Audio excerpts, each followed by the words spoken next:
being a celebrity means you're a person that a lot of people uh, think a lot of, and your celebrity is a person that, for a short time, usually, uh, is at the top of whatever profession they happen to be in. And usually it's not, especially in the pop world, it's short-lived because the culture moves on or the people move on. And it's a great ego builder. Whereas in ministry, you have another purpose. It has nothing to do with your ego, or as little as possible, we pray to the Lord. And that is how the thing that gets you into creative liturgy, as I call it, has a legal foundation in the church since Vatican II. And to me, as a pastor, it's an omnipresent need. So the principle from the church is the principle of adaptation. That is, a pastor or a liturgy committee or any group of people can take the first century Greek texts of the New Testament and sometimes the Hebrew texts of the Hebrew scriptures and have an attempt to make them meaningful in the new culture. So adaptation means you can't fool around with, you can't touch the essential parts of the Mass.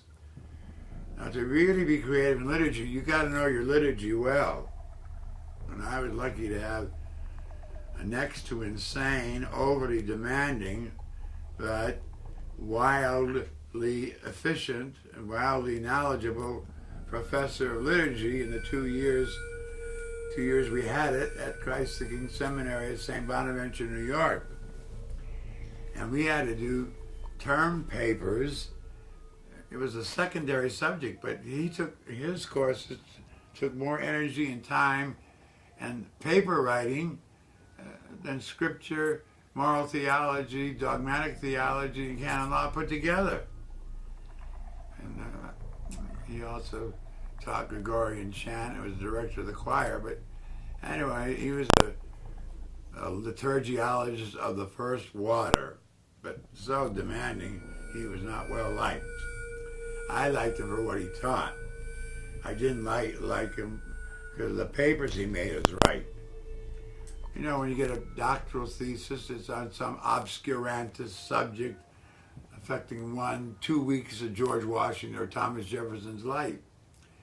And one of the subjects I got was the Panuchis, that is the Easter Vigil Mass, the biggest Mass of the year, the most important, that was restored by Pius XII and John the 23rd and their successors.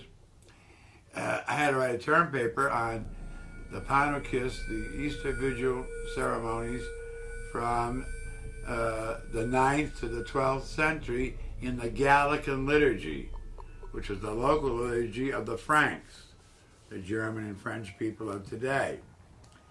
So that took a lot. Of course, they had the library at the university, but you wouldn't be able to find this in an ordinary school.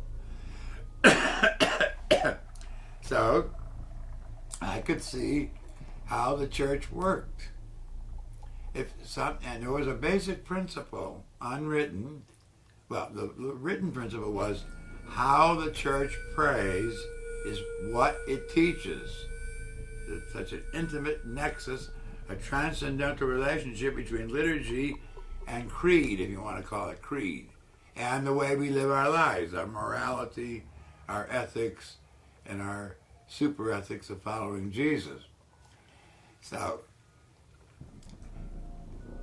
you can't touch any part of the Mass that is essential. So you had to have, of course, the opening song, and you had to have the scripture readings, and And then you had the offering of Christ to God the Father, during which time the offerings of the people were taken up. And for the poor, in the early days, it was pickings, it was vegetables, fruits, and animals, like they still do in Haiti. And they lead them down the aisle, 7 goats at one Mass, live chickens in baskets, grapefruits,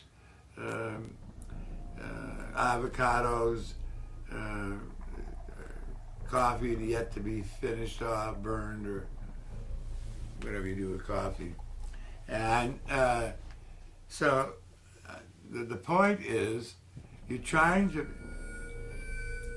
instead of having Christmas, it's the birthday of Jesus, which it ain't.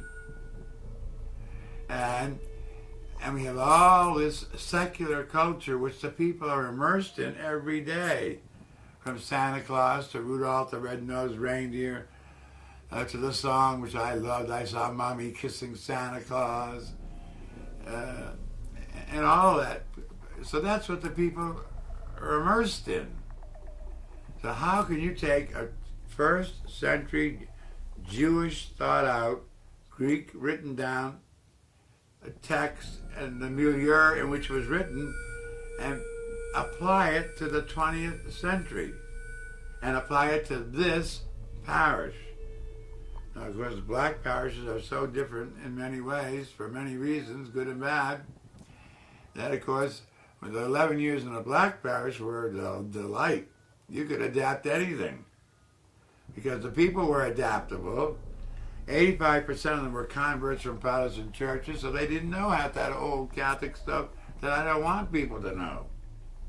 So that, St. Mary's in Norfolk was a great extra opportunity. Although we had done great things in the richest parish in the diocese before I came to St. Mary's, Good Shepherd in Mount Vernon.